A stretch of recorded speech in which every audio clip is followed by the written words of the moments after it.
Let's enjoy the music for a second. We'll get into it. I don't know if this is loud enough for you guys. West up. Turn the volume up and bang it out the truck now. Turn the volume up and bang it out the truck now. Turn the volume up and bang it out the truck now. Really, really bad camera work. That's okay though. We're working on it. Turn the volume up and bang it out the truck now. Turn the volume up and bang it out the truck now. Turn the volume up and bang it out the truck now. Turn the volume up and bang it out the truck now. Turn the volume up and bang it out the truck now. This is episode 3 of the Fantasy Basketball Journal, otherwise known as hashtag FBJ. I'm your host, Stan Way. Thank you for joining me on this Monday morning. We're going to get into a lot of things, but before that, some general housekeeping. Contact info, you can email me at stan.white87@gmail.com. Facebook, Stan White. Twitter handle, StanWhite87. Instagram, Real White Dude. Every white with a Y. And let's do this. So, we took the weekend off.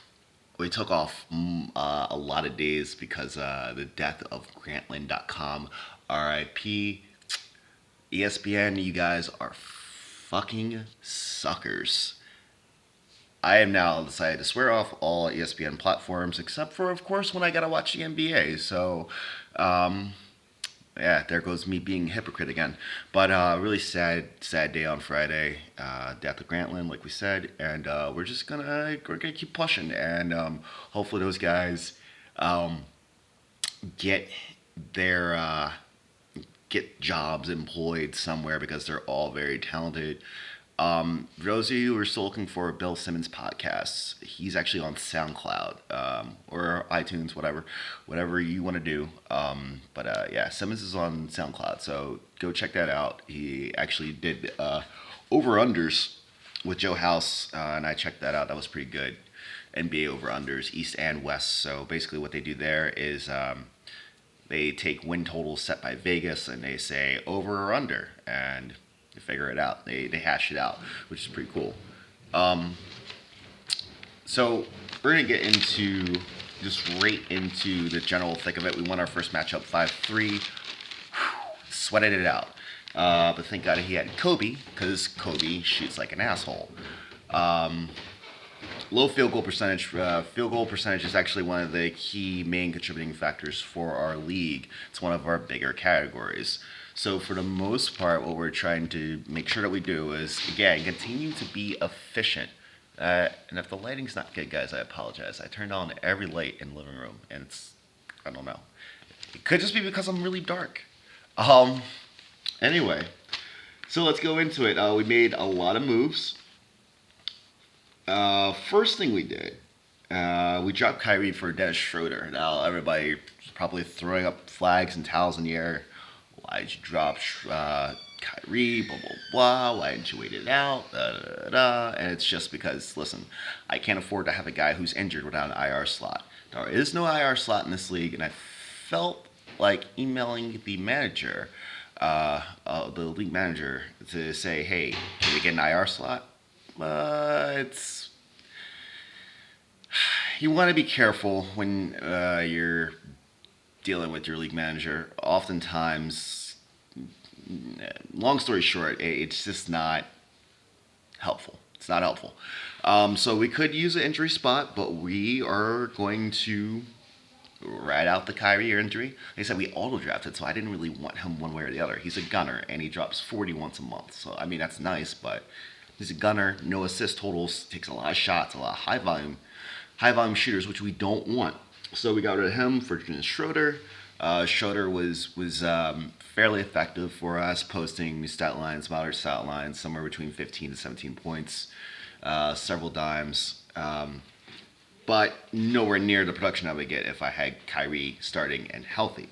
So, with that being stated, there's no timetable for Kyrie, so if you do have him, you have an IR slot, awesome. If not, drop him immediately. We don't know if he's even rehabbing yet. I mean, supposedly he's ramping up his workload, but post-surgery was supposed to be somewhere between 4 to 6 month recovery, and we just hit the 6 month mark, meaning he's gonna have to rehab and get back into game shape. he probably won't be good to go until December. Christmas. It is November 2nd. Scary. I keep looking at my notepad because we got a lot of stuff here, so bear with me. It's going to be one of our longer ones. Try not to keep them too long anymore, but here we go. We dropped T.J. Jones. No, T.J. Jones. Terrence Jones. We dropped him, and we picked up Willie Cauley-Stein, and that wasn't exactly the one for one. However, Willie Cauley-Stein's actually been putting up pretty good numbers in Sacramento, and Boogie Cousins has been helping him out and clearing space for him, and just whatever, making life easier for the Rook, which makes life easier for those who have him. So I got on the bandwagon a little late there, but hopefully that kind of doesn't harm us too much. Looking for blocks and rebounds, and in this league, as I have in other leagues, I'm looking for bigs who are not high volume, who will take somewhere between 8 to 10 shots, give you enough points, hit their free throws, and not take away from my general field goal percentage. Terrence Jones is injury prone, so what I would recommend if you do have him, he's got the facial laceration, somewhere in his eyebrow area. He's injury prone, and that scares me because he's got all the talent and production in the world, and when he's right, he's great. But when he's not, it just saps from your team. And again, he's not a high field goal percentage player. He's more.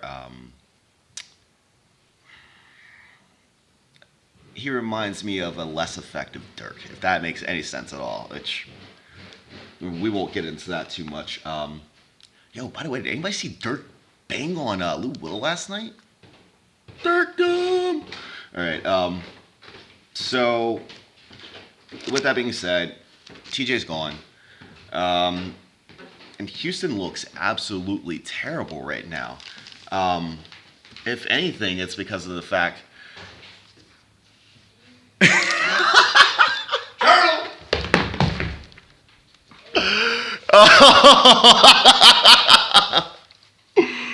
Oh, thank God we're not going to have to edit that out. So, with that being said, we need a break for a second.